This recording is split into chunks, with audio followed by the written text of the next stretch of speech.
J'ai récupéré une palette gratuite pour cette astuce de jardin géniale. J'ai utilisé un marteau pour retirer certaines planches avec précaution. J'ai laissé les clous dans les planches pour pouvoir les réutiliser. J'ai fait 3 rangées, 3 planches bien serrées pour la rangée du bas, 2 planches ensemble au milieu et 2 planches près du haut. La palette était plus haute que je ne le voulais, alors j'ai utilisé une scie sabre pour couper l'excédent. J'ai retourné la palette et j'ai suivi le même schéma avec 3 planches ensemble en bas, 2 au milieu et 2 en haut. J'ai utilisé toutes les planches restantes de cette palette, plus quelques chutes supplémentaires de planches d'1 pouce sur 4. J'ai découpé d'autres planches d'1 pouce sur 4 pour remplir le bas de chaque section et je les ai fixées avec 3 clous à l'avant, puis j'ai retourné le tout et j'ai enfoncé 3 clous à l'arrière. J'ai poncé rapidement l'avant avec du papier de verre grain 120 en utilisant ma ponceuse de finition. Ensuite, j'ai rempli chaque section de terre et j'y ai planté mes herbes préférées.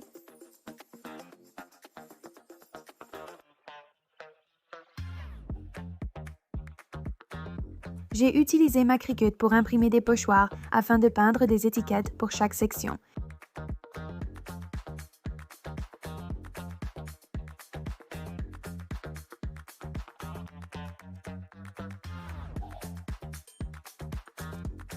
Lorsque j'ai appliqué le pochoir, je l'ai d'abord scellé avec du Mod Podge, puis je l'ai laissé sécher avant de peindre avec de la peinture acrylique.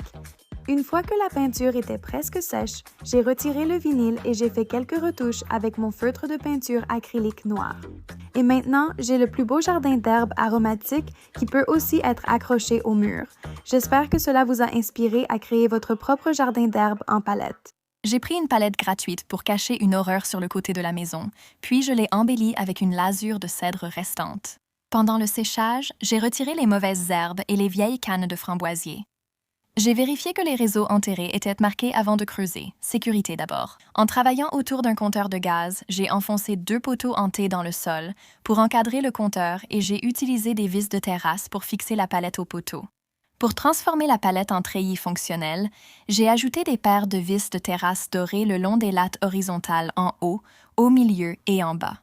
J'ai tendu du fil métallique entre chaque paire de vis, en enroulant fermement les extrémités avec une pince pour éviter les bords tranchants.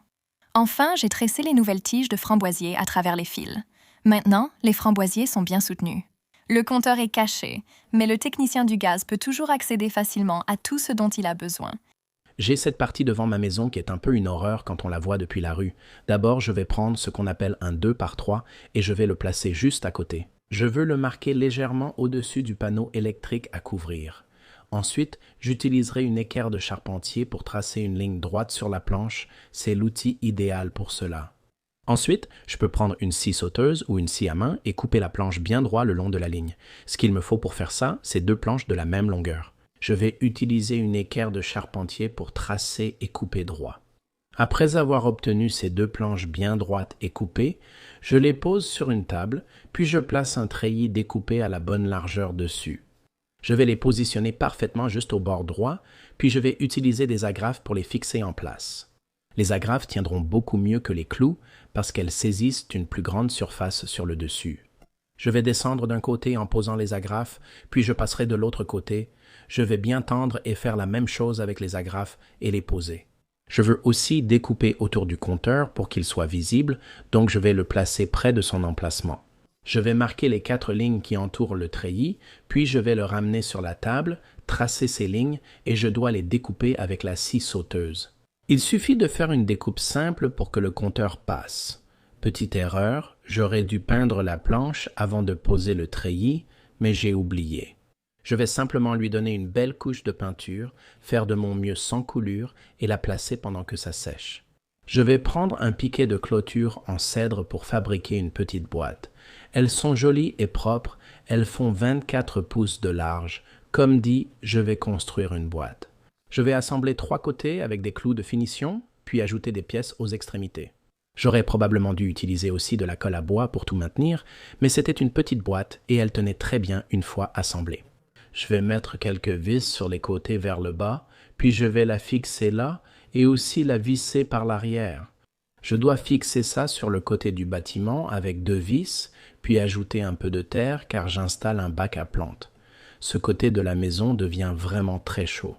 Tout ce que je plante meurt, donc j'utiliserai des plantes artificielles et installerai quelques lianes là-haut.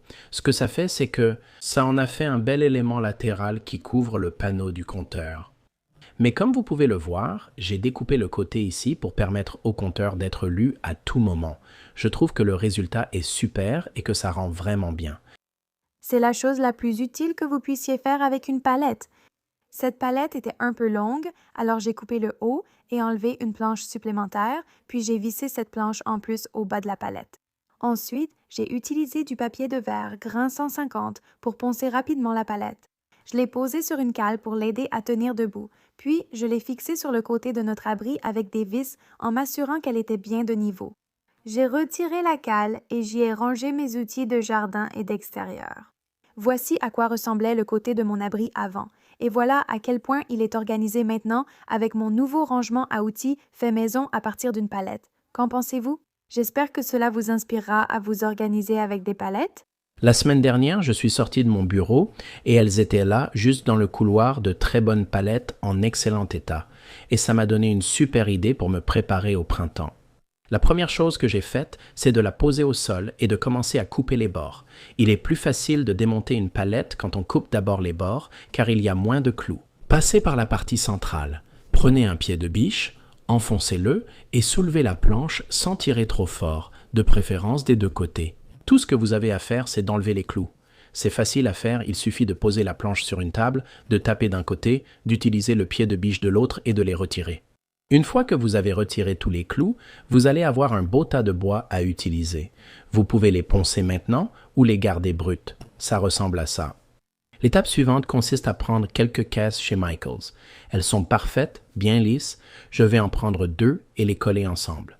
Ce que vous voulez faire, c'est mettre la colle et ne pas en mettre trop peu, puis utiliser votre doigt pour l'étaler. Ça va permettre aux caisses d'adhérer entre elles. Vraiment bien. Celles-ci vont être assemblées par paires, donc on va prendre celle-ci et en poser une autre dessus. Posez-la, assurez-vous qu'elle soit bien alignée.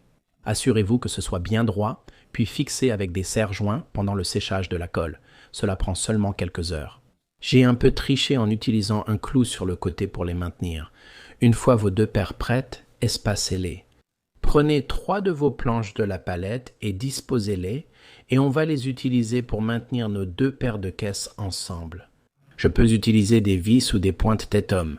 Je préfère ces clous car c'est plus simple, mais les vis vont aussi. Faites le tour maintenant. J'ai installé sur des tréteaux pour poser les pieds. Maintenant, je prends le bois de palette pour équarrir les extrémités qui serviront de pieds. Je vais placer ceux-ci sur un côté, face au côté des palettes pour les installer. Et ensuite, je prendrai l'avant de la même longueur et je le mettrai là, je collerai et je clouerai. Maintenant, les planches de support pour la palette. Je vais les visser à l'arrière parce que je veux un panneau arrière plus haut sur le dessus de cette table. Maintenant, c'est le moment de mettre plus de colle. On va en mettre sur le dessus des caisses parce que je veux construire une table à nouveau. J'utilise du bois de palette. Il suffit d'étaler la colle sur les planches. J'ai découpé une pièce juste assez grande pour avoir un léger débord, puis ajouté un petit morceau entre les deux.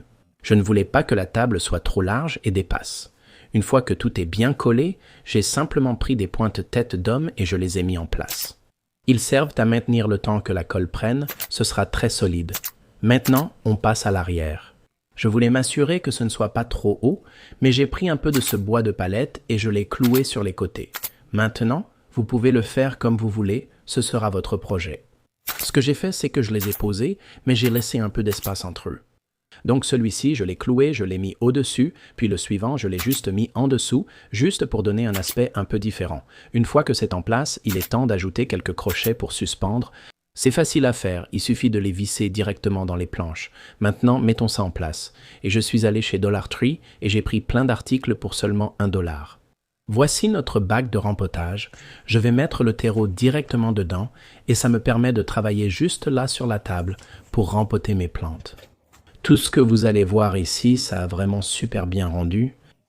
Et tout ça, je l'ai acheté chez Dollar Tree. Ça a l'air incroyable et c'est juste à la bonne hauteur si vous voulez amener les petits pour planter ces jolies petites fleurs. Je pense que ce projet est vraiment réussi, il était peu coûteux et facile à réaliser. J'espère que ça vous a inspiré à construire votre propre station de rempotage DIY. Merci d'avoir regardé Home Talk et on se retrouve la prochaine fois.